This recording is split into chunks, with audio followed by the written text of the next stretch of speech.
করিমগঞ্জ জেলা কিষাণ কংগ্রেসের উদ্যোগে ধর্ণা কার্যসূচি শ্রীভূমিতে। বিজেপি সরকার লোকজনকে ভাওতাবাজি দিয়ে এরকম ভাবে বিপদের মুখে বারবার ফেলে দিচ্ছে, তার জবাব চাই, জবাব দাও।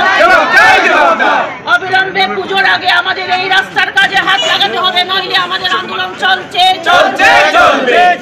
বিভিন্ন সমস্যা সমাধানের দাবিতে জেলা শাসকের কাছে জমা পড়ল স্মারকলিপি। ভাওতাবাজি দেওয়া হচ্ছে, জবাব চাই, জবাব দাও। বিজেপি সরকার লোকজনকে ভাওতাবাজি দিয়ে এরকম ভাবে বিপদের মুখে বারবার ফেলে দিচ্ছে, তার জবাব চাই, জবাব দাও। করিমগঞ্জ জেলার 3টি জ্বলন্ত সমস্যার সমাধানের দাবি জানিয়ে কংগ্রেস নেত্রী তথা আইনজীবী হাসিনা রহমান চৌধুরীর নেতৃত্বে বৃহস্পতিবার জেলা সদরের ধর্ণা শেডে ভুক্তভোগীদের নিয়ে শান্তিপূর্ণ কর্মসূচি পালন করা হয়। এদিনের ধর্ণা কর্মসূচিতে অংশগ্রহণকারীরা বিভিন্ন দাবি তুলে ধরে স্লোগানের সরব করে তোলেন এলাকা। তাদের 3টি দাবির মধ্যে ছিল অবিলম্বে গান্ধাই মুখের নদী বাঁধ ভাঙনের সংস্কার সাধন, অবিলম্বে গান্ধাই মুখ পিডব্লিউডি রাস্তা থেকে দীঘল পার হয়ে লামা বাহাদুরপুর রাস্তার মেরামত সহ সংস্কার সাধন এবং অবিলম্বে লামা বাহাদুরপুর পাট্টুর কালভার্ট সহ কাটাগ্রামের নদী বাঁধ ভাঙন এবং কাটাগ্রামের রাস্তার মেরামত সহ সংস্কার সাধন। আজ ধর্ণা কর্মসূচির পর জেলা আয়ুক্ত প্রদীপ কুমার দ্বিবেদীর হাতে স্বাক্ষর সমেত দাবিপত্র প্রদান করা হয়। জেলা আয়ুক্ত প্রদীপ কুমার দ্বিবেদী তাদের আশ্বস্ত করে জানান তিনি বিষয়টি গুরুত্বের সাথে খতিয়ে দেখবেন। স্মারকলিপি প্রদান শেষে সাংবাদিকদের মুখোমুখি হয়ে প্রতিক্রিয়া ব্যক্ত করেন কংগ্রেস নেত্রী তথা আইনজীবী হাসিনা রহমান চৌধুরী। আমাদের এই মেমোরেন্ডাম যেটা আমরা ডিস্ট্রিক্ট কমিশনারকে দেব, সেটা আগেও আমরা নিলামবাজার সার্কেল অফিসারকে দিয়েছি, সেটা 24 জুন 2025 ইংরাজিতে।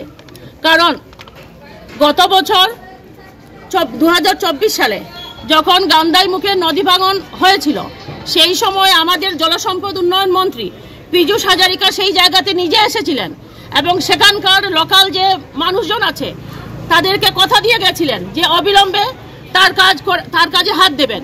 কিন্তু তারপরও স্থানীয় যে বিধায়করা আছে তারা সেখানে গেছিলেন, গিয়ে কথা দিয়েছিলেন 1 মাস 1.5 মাসের মধ্যে কাজে হাত লাগাবেন।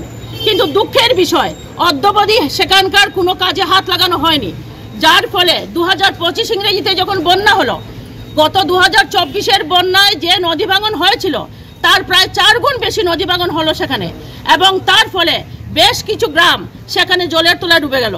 প্রায় 3 থেকে 4 হাজার লোক জলবন্দী অবস্থায় ছিল সেখানে।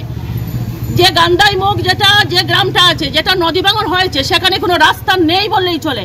গত বছর সেই রাস্তায় পড়ে অনেকের হাত পা ভাঙে।